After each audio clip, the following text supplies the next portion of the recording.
आज श्रीमद् भगवद गीता के 5वां स्कंद पेश करते हैं। अथ 5वां अध्याय।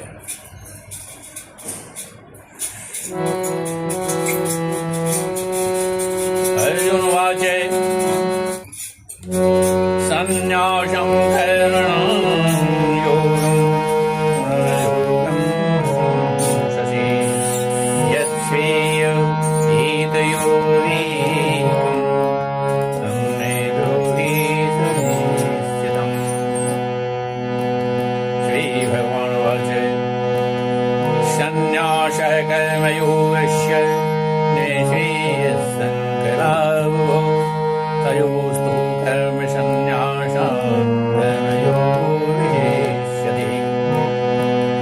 ज्ञेयः स नित्यसन्न्यासी यो न द्वेष्टि न काङ्क्षति निर्द्वन्द्वो हि महाबाहो बन्धात् प्रमुच्यते।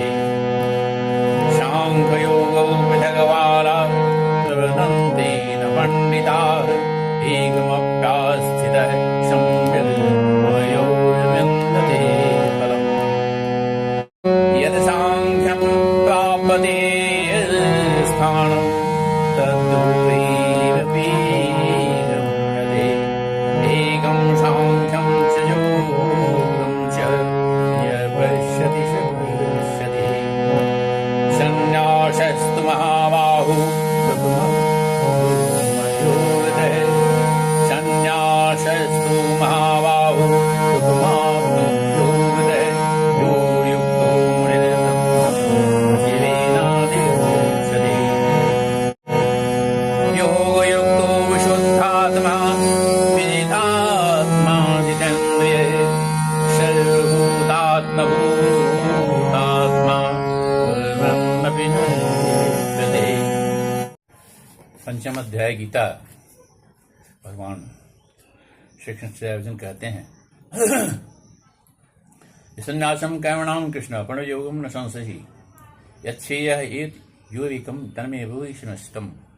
हे प्रभु, आपने दो बातें ऐसी कह दी है, संन्यास और कर्म दोनों के बारे में कहा है।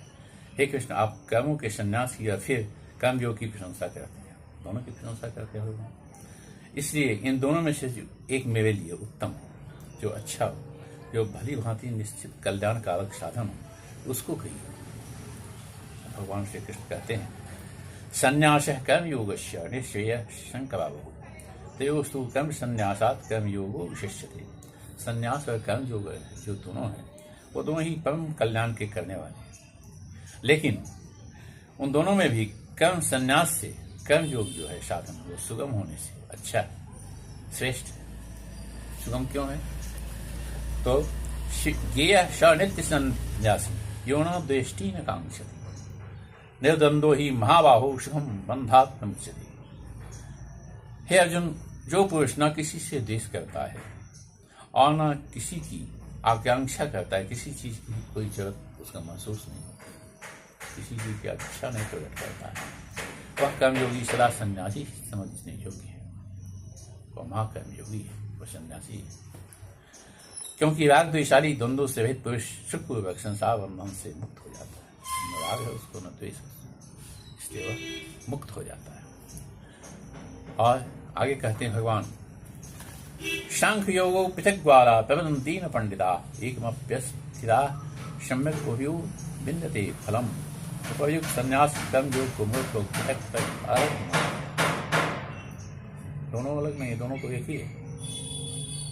दोनों में निष्प्रियता है, आकांक्षा रहित कर्म है, और इसलिए उपयुक्त संन्यास से कर्मयोग को मूर्ख लोग पृथक पृथक फल मानते हैं, न कि पंडित, क्योंकि दोनों में से एक भी सम्यक प्रकार से स्थित पुरुष दोनों के फलस्वरूप परमात्मा को ही प्राप्त होता है।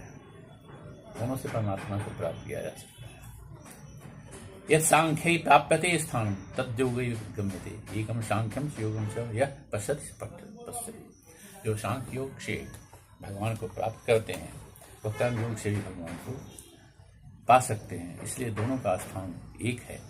ज्ञान योगियों द्वारा जो परम धाम प्राप्त किया जाता है, कर्म योगियों द्वारा भी वही प्राप्त किया जाता है।